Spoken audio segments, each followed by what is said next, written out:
Oi, gente, tudo bem com vocês? Eu sou a Silvana Wolff. Bem-vindos ao Entre Dois Mundos. Hoje a gente vai dar continuidade à nossa leitura e interpretação do livro de Daniel. No último vídeo gravado, a gente falou sobre a cabeça da estátua do sonho do rei Nabucodonosor, que representava o Império Babilônico, né, indicado pela cabeça de ouro da estátua do sonho do rei. E hoje a gente vai dar continuidade falando do dorso, dessa parte aqui que compõe os ombros da estátua, que é representado pela prata e pelo animal urso, tá? Então, vamos continuar a nossa busca pelo conhecimento de Deus e desvendar o mundo chamado Jesus Cristo, tá? Então, vamos continuar. Então, o dorso da estátua representa o Império Medo-Pérsia, que é o Império Prata, que durou de 539 a 331 a.C., tá? Então vamos continuar aqui na leitura dos slides. Na leitura do capítulo 7 do livro de Daniel, aliás, Daniel 7, 5, tá? Continuei olhando e eis aqui o segundo animal, semelhante a um urso, o qual se levantou de um lado, tendo na boca 3 costelas entre os seus dentes. E foi-lhe dito assim: levanta-te, devora muita carne. As 3 costelas apontam as 3 principais conquistas deste reino: o Egito, a Lídia e a Babilônia. O urso indica o poder de conquista deste império, do seu porte à extensão do reino. Levantou-se de um lado é indicação da supremacia política dos persas sobre os medos. Em um sonho inspirado por Deus, o profeta Daniel viu 4 feras saindo do mar em sequência, cada uma representando uma potência mundial. Já vimos que a primeira fera, um leão com asas, representava a Babilônia. A segunda era semelhante a um urso. O relato continua. E dizia-se-lhe o seguinte: levanta-te, come muita carne. Esse urso amedrontador representava a Medo-Pérsia.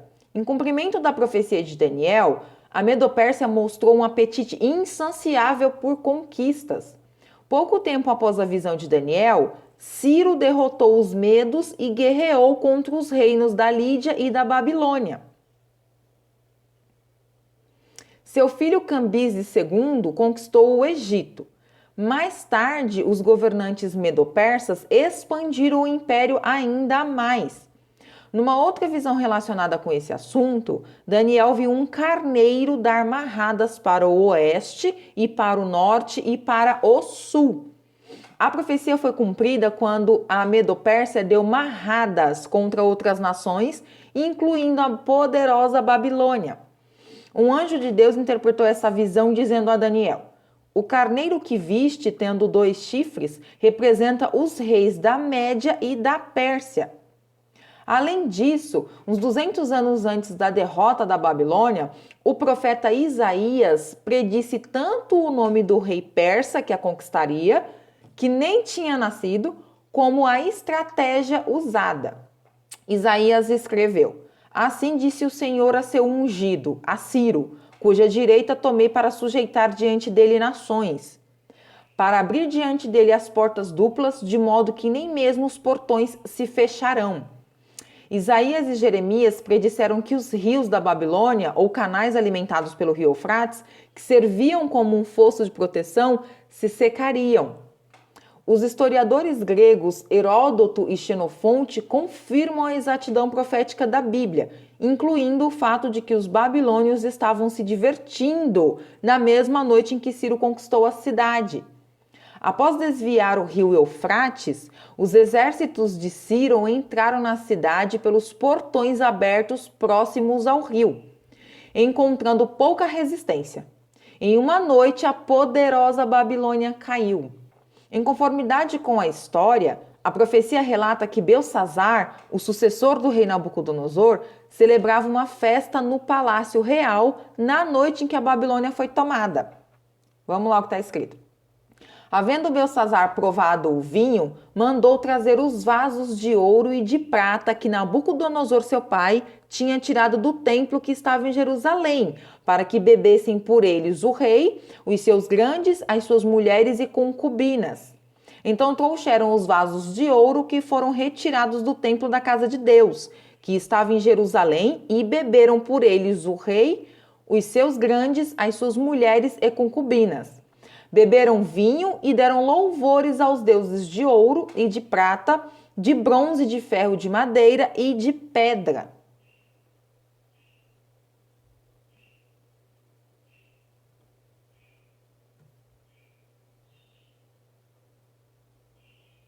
Peraí, gente, que eu passei demais aqui o slide.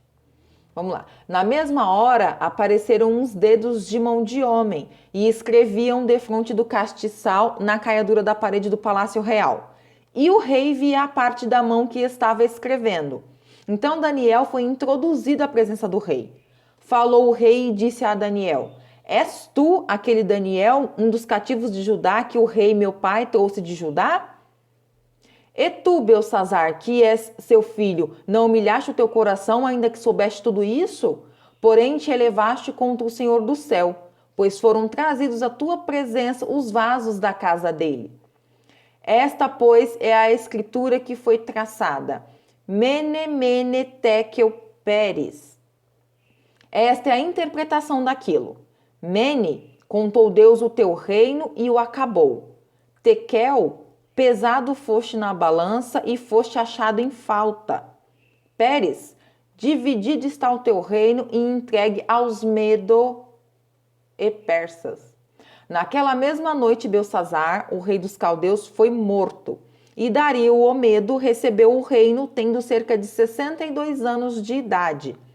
Pouco depois da conquista da Babilônia pela Medo-Persa, Daniel registrou uma profecia que ajuda a entender um acontecimento muito importante no cumprimento do propósito de Deus para a humanidade.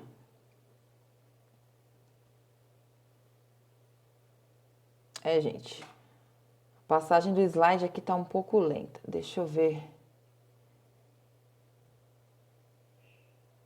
Aí, o anjo Gabriel informou a Daniel exatamente quando o Messias apareceria. Messias aqui, o descendente da mulher prometido lá em Gênesis 13:15. O anjo disse: desde a saída da palavra para se restaurar e reconstruir Jerusalém até o Messias, o líder, haverá 7 semanas. Também 62 semanas, um total de 69 semanas, está lá em Daniel 9:25. Quando começou esse período profético? Assim que a Babilônia foi tomada, Ciro permitiu que os judeus retornassem a seu país. Por meio de um decreto, Ciro garantiu que nos anos seguintes os judeus reconstruiriam sua pátria, iniciando um novo êxodo, que levou alguns séculos para se consumar.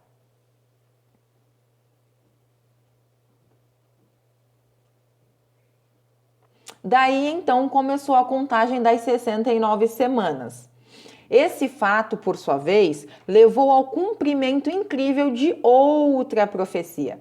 O profeta Jeremias havia predito que o povo de Deus ficaria exilado em Babilônia por 70 anos. Como relata a história, essa profecia se cumpriu na íntegra e os hebreus exilados na Babilônia voltaram a Israel. Não em 70 anos literais, mas em torno de 50 anos, como afirmam os arqueólogos.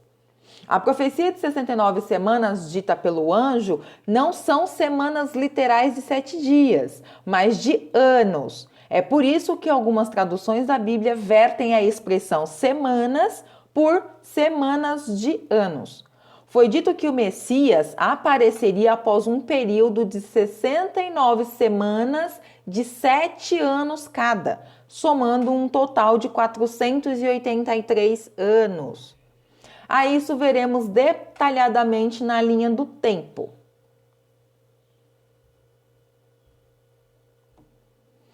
Enquanto o slide não passa, a gente gravou um vídeo falando sobre Shabbat Shemitah, as 70 semanas descritas no livro de Daniel. Quem tiver interesse, tá aqui no canal, tá? Porque a gente gravou em 3 partes, se eu não me engano, para não ficar muito comprido, mas vale muito, muito a pena assistir. Hoje, as ruínas dos palácios e túmulos reais dão apenas uma ideia do esplendor, do poderio e da riqueza do antigo império duplo, formado pela Média e Pérsia. Centralizado na região norte do Golfo Pérsico, esse vasto império chegou a abranger um território que ia do Mar Egeu até o Egito e o noroeste da Índia, incluindo a Judéia. A Medopérsia reinou sobre a nação judaica por mais de 200 anos, desde a derrota da Babilônia em 539 a.C., até que a própria Medopérsia foi derrotada pelos gregos em 331 a.C.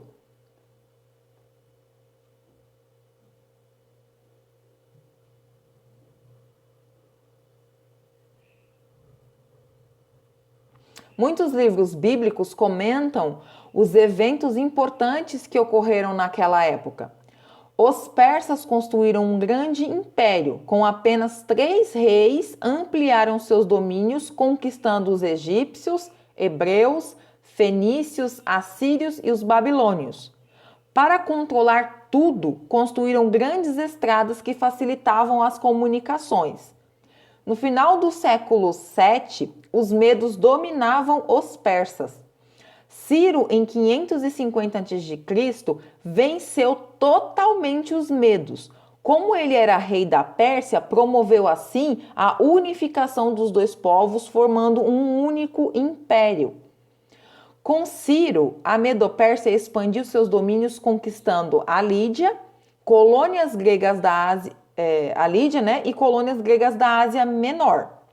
Em 539 a.C., conquistou a Babilônia, liderando os judeus do cativeiro. Aliás, libertando os judeus do cativeiro, permitindo assim o regresso à Palestina. Todas as suas conquistas lhe renderam o apelido de O Grande. Ciro faleceu em 529 a.C. devido a um ferimento de guerra. Seus sucessores Cambises e depois Dario I continuaram a expansão.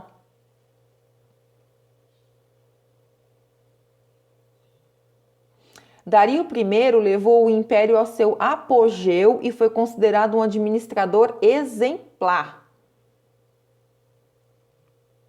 Ele reforçou tradições e as religiões locais, além de dividir o império em províncias que eram governadas pelos sátrapas, ou seja, os governadores. O exército medo-persa era formado por soldados das províncias. Com ele, Dario I tentou dominar a Ásia Menor. Isso gerou conflitos militares do mundo antigo, as guerras médicas. O rei também tentou conquistar a Grécia, mas foi derrotado na conhecida Batalha de Maratona, em 490 a.C. A Grécia marcou o limite de suas conquistas. O sucessor de Dario, Xerxes, também tentou avançar pela Grécia, mas também fracassou. A partir daí, o império foi levado à decadência. Em 330 a.C., foi conquistado pela Macedônia às mãos de Alexandre Magno.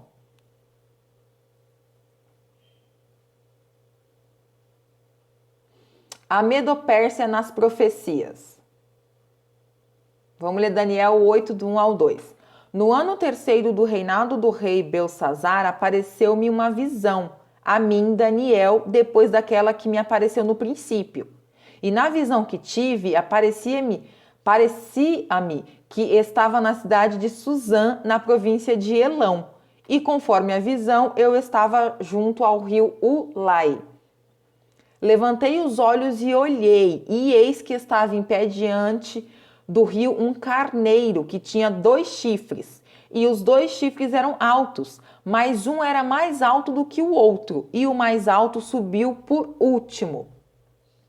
Viu que o carneiro dava amarradas para o ocidente e para o norte e para o sul, e nenhum dos animais lhe podia resistir, nem havia quem pudesse livrar-se do seu poder. Ele, porém, fazia conforme a sua vontade e se engrandecia. Declínio do Império Medo-Persa. E, estando eu considerando, eis que um bode vinha do ocidente sobre a face de toda a terra, mas sem tocar no chão. E aquele bode tinha um chifre notável entre os olhos. Olha só por quem o Medo-Persa foi destruída.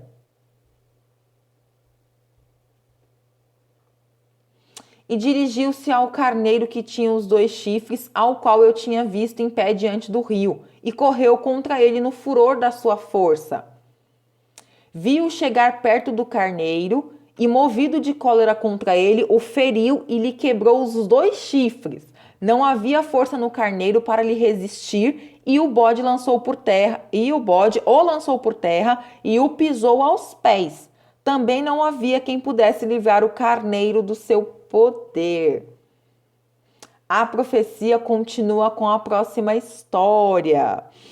Então, galerinha, a gente terminou aqui a grande história do Império Medo-Persa. É claro que a gente falou sobre esse império de uma maneira superficial, mas vale muito a pena vocês buscarem conhecer esse império na história. Tem vários vídeos bacanas gravados aqui no YouTube e eu aconselho sim o pessoal a se aprofundar nos fatos históricos para que as profecias bíblicas fiquem um pouco mais claras. Claro que a gente depende muito do discernimento do Espírito do próprio Deus para entender todas essas coisas, mas todos aqueles que foram lavados e remidos no sangue do Cordeiro têm condição sim de compreender essas profecias e de ligá-las à história, porque sem esse conhecimento fica muito difícil compreender as escrituras sagradas, tá? É claro que isso somente é discernido para aqueles que creem que Jesus Cristo é o Filho unigênito de Deus,